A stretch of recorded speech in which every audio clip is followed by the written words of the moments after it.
Hello and welcome to the channel, and I am Colin and this is Shine Automotive. And if you know nothing about our channel, we are a cheap car project channel because we're northern, on the cheap, proper cheap. Right, I have been laid off work a bit. I got food poisoning really bad and I've been emptying myself for days because you all needed to know that. Right, we're back on with Nathan Subaru. It has been a while since he did his last video, but this video has actually been made for a few months, but we didn't think there was enough footage till I've come to edit it, and there is enough. So we're back on with this, and Nathan's got some stories to tell, but I'm going to tell Nathan he needs to stop Snapchatting me the day after he's been out on a night out, because it's so funny. So there's going to be a funny drop in this video, a funny drop, and Nathan, you'll have to learn now, stop sending me Snapchats when you're rough the next day. Just remember, lads, this is Nathan's second time ever doing a YouTube video, right? And his third and his fourth one that he's under now, that we're under editing, are getting just funny. He's funny anyway because he waffles. All northern people waffle. I'm waffling now. What we've also done is we've given Nathan now one of our GoPros, so in his time-lapsing in the future, they'll be a lot better than this, because I don't know what's up with it. But it's like a hyperlapse, but we can't change it on his phone, on his settings. So, bugger knows, you just have to deal with how it is at the moment, proper northern style. Enjoy the video. Sounds like an intro to the full Monty. Right, so I'm back. I'm sorry it's been far too long since I last did anything, but I have just been so busy with work and preparing the race car and racing itself that I've just not had any time to do anything more with it. But I've finished work and I thought I might as well do something and get on with it. I don't know what I'm going to do, to be honest, because I've got that in my way. I don't have the engine hoist anymore because I needed it for work. So honestly, I think I'm just going to be doing bits and bobs. I might get in the groove of it and do a load of things, but I don't know. We'll see what happens. I might remove like the gearbox, or I might not. I might just remove everything from the engine bay and get all that out the way and see how bad the rust is in all bits in the corners there. I think I'll do that instead. Yeah, I'll remove everything from the engine bay and I'll see how I get on with time after that and maybe move on, because I just have no eagerness to do anything. Yeah, let's crack on and make a start, shall we? I'll start by taking this out because it was... So, that's it. You know, this messed me about in the other one, trying to get it out. Oh, this is very hard one-handed. Come on, stupid thing. Well, that is out. Fantastic. You can stay there for now because I'm about fed up with you and I've only just done my first job. So... yeah. Right, let's carry on, shall we?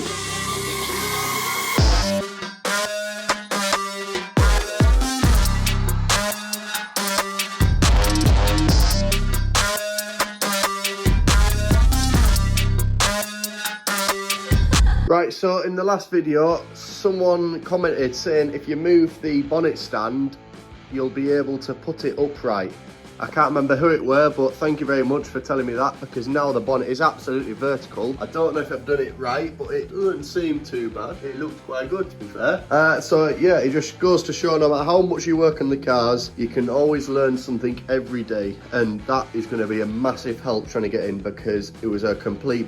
they're trying to get in with the bonnet in the way, the bonnet catch in the way, and you're trying to get in here behind, and the bonnet's in the way, and the bonnet catch is in the way, and it's just a fucking piece, and it winds you up even more. I keep bloody swearing, I need to stop. So yeah, thank you very much for that. I'll carry on. I'm going to remove all this stuff. The probably alarm horn, I don't know, but that's not genuine, so that is coming off, and I'll just start taking off all these brake pipes, the clutch master cylinder, brake master cylinder, the servo. I'll just start taking all that out the way so I can really see what I'm working with and how much of a shit house I've really got myself into. So yeah, let's crack on.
Right, so I've got all the brake master cylinder off, all the pipes, the block thing, whatever that thing were. This thing, it's like some sort of bias valve or whatever, I don't know. Looks a bit biased to me, either way. And all the pipes which go behind here for the clutch, it's just some sort of mess of pipes. I don't know why it's like that, but as we can see in there, or maybe you can, yeah you can, it's actually very tidy. It's solid as anything. Solid as a rock. That's what this love is. No rust in there whatsoever, which is fantastic because that just looks like a right twat to get into. Down here, it feels good, but obviously I can't quite see down there. This, the paint's come off. It's got a bit of surface rust, but it seems quite solid. I'll use my nice fine. Right, yeah, corrosion tool. Oh, yeah, but it looks all right, and that a bit thin, but it is solid, which is good. I know in the camera it looks absolutely rotten, but it's not. It is just all the paint coming off, so that should really clean up quite nicely. Maybe that will clean up nicely too, you know, just all of that. Yeah, wire wheel, some rust killer, and a bit of doggy. That'll sort that one out. Yeah, so I'll move on to this side, take all these bits out. I'll probably take the wiper motor out, all the skull panel, fuse box, probably start pulling the electrics through into the car, or maybe not because I actually can't really get into it because I didn't take the doors off yet. But that is all to come. Don't worry, I haven't just pulled it in here, dumped it, and now I can't get in the car. It's getting pushed out to take all the doors off and all the seats and all the interior and the dashboard and absolutely everything inside, even the cigarettes left in the cigarette lighter, well, the cigarette ashtray, whatever it is. All that's to come out once we've made a bit of storage for all the bits to go away, because the inside is actually rather immaculate. The seats are like they've not been sat in until I sat in it to move it, and then it all became rusty all of a sudden. So I'll carry on doing as much as I can. I've got into the rhythm of it a bit, so I don't feel quite as miserable anymore. But yeah, it's looking a bit better. That looks loads tidy now all that crap's out of the way. So let's hope I remember where it all goes. Anyway, enough of that, let's carry on.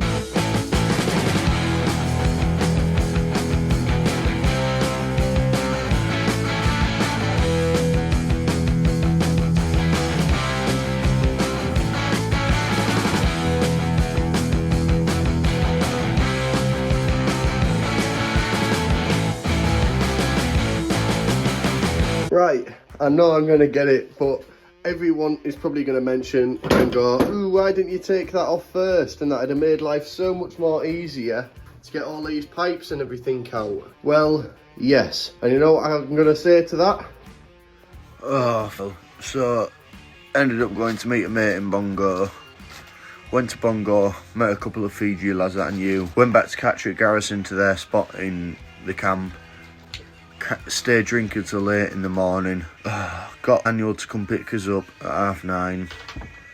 And then literally still really pissed when I've got a rugby game at 2:30. I really made some bad choices. Joking aside, please don't cough. I actually quite like you lot watching this channel. It's nice to see you lot enjoying it as well, as much as I may be enjoying it. I'll be enjoying it a lot more when it's probably going back together, but there again I probably won't because I'll have forgotten where everything goes. So hopefully you lot will remember where everything goes, because I'll probably be in your help very shortly. Very shortly, that's a good one, isn't it? Yeah, in a good few months' time, when maybe it's starting to go back together. Yeah, I know you're all laughing at that again. Yeah, probably a good 6 months before it starts going back together. A good 6 months before it starts going back together. What the fuck was that? And that's maybe a possibility. I'm going to try and aim for 6 months for it to be done. But joking aside, that ain't a joke. I am going to try and get this done in 6 months. As close to 6 months as I can anyway. So I don't really know what I'm saying. I'm getting tired and I'm just thinking of it to say. So yeah. Okay, let's carry on.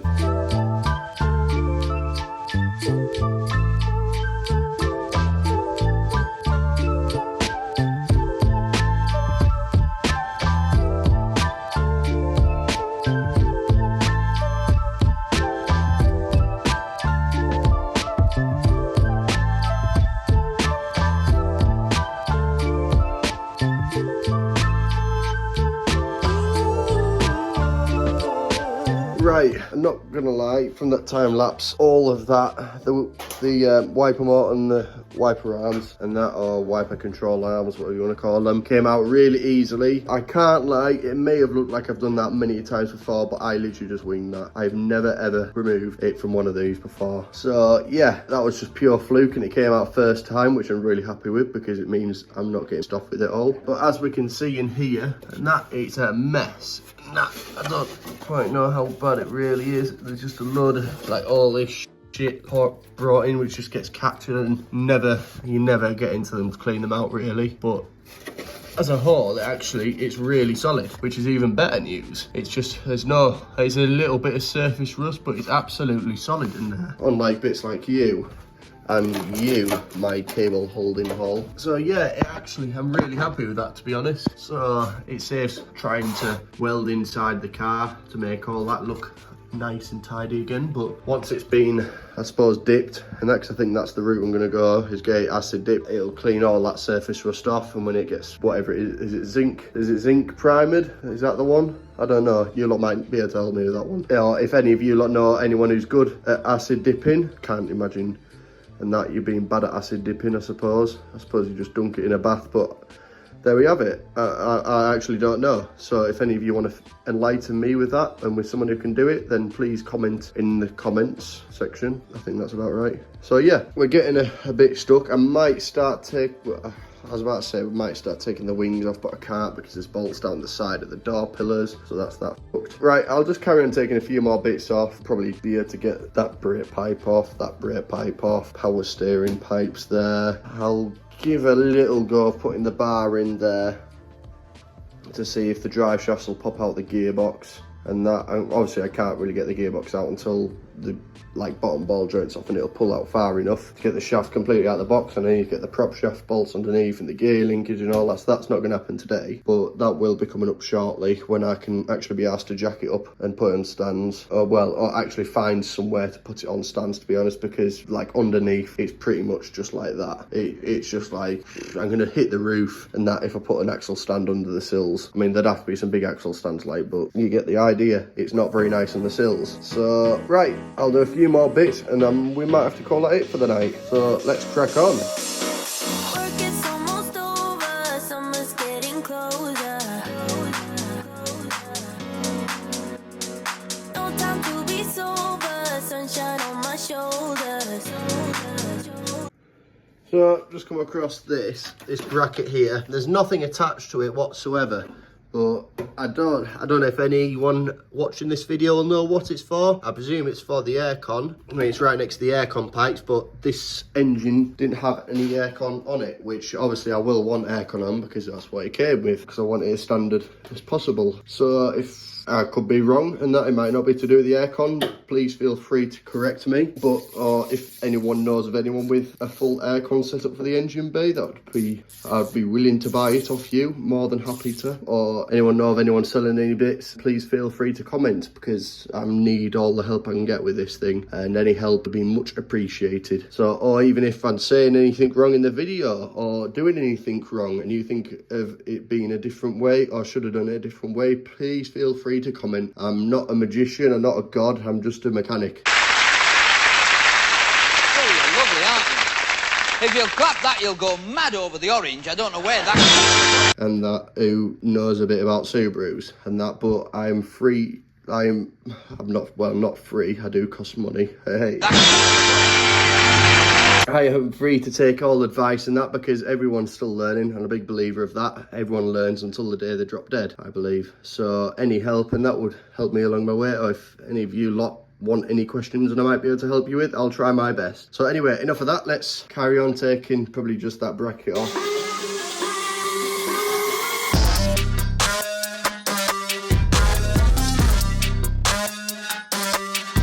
Next video I'm probably going to push it outside, and I think I'm going to take all the interior out. I'll be doing that this weekend, so I'm praying to God that it's good weather, and I'm going to start taking off the doors, the seats and everything that's a bit too big to take out, and that with it in here. I'll probably leave the dashboard in, I don't know yet, I'll see what mood I'm in. So yeah, I've got all that plastic out of the way. Just having another look in here. It's absolutely solid in there, in these corner pieces, and that the strut tower's in great condition. So just like this, little bits of surface rust, little bits there, nothing that is horrendous. So, I mean, I'll see in here, this bit around this bolt's a bit bad. The bolt snapped off in there, one in there. I'll explain why this was sort of cable tied in. So yeah, looks like just that bit really. I don't know what it'll be like underneath, like sort of right in on the chassis legs. It could be absolutely, but it's got to get done. The car's too rare to leave to go to a scrap yard or to be stripped for parts. It's just a waste, and that in my opinion. I've seen a lot worse cars under the bonnet. Looking at these with all the strut, and I'm miles out of breath, and I've literally just removed that bracket. So yeah, it's bad. I'll give it, it is bad with rust, but I have seen a lot worse. I may be thinking different when I do the rest of it, but there we have it. I think it'll be Colin welding it up, because, I mean, I'll be doing bits, but I just don't like welding. It puts me in a massive mood, and that when it starts splattering me. So, yeah, I'll just be helping Colin. I'll probably make up the panels whilst he welds them in, and that with all the panels I can't buy, because that's the next thing I've got to do, is get hold of a load of panels, which hopefully I'll be able to do all right with and get most of the panels I want. If not, then, well, we'll come across that problem when we come to it. So in the next one, it's leaving the little garage and it's going to a bigger unit to get fully stripped down, because it is just too small a space. So Nathan can work on the engine at his, and then it's coming to mine, and we're going to get all these panels welded on, whether it's been to dipping or acid or whatever it's going to have done. I don't know. Click here to watch some more videos. See you in the next one. Ta-ra! Just falling asleep in between my legs.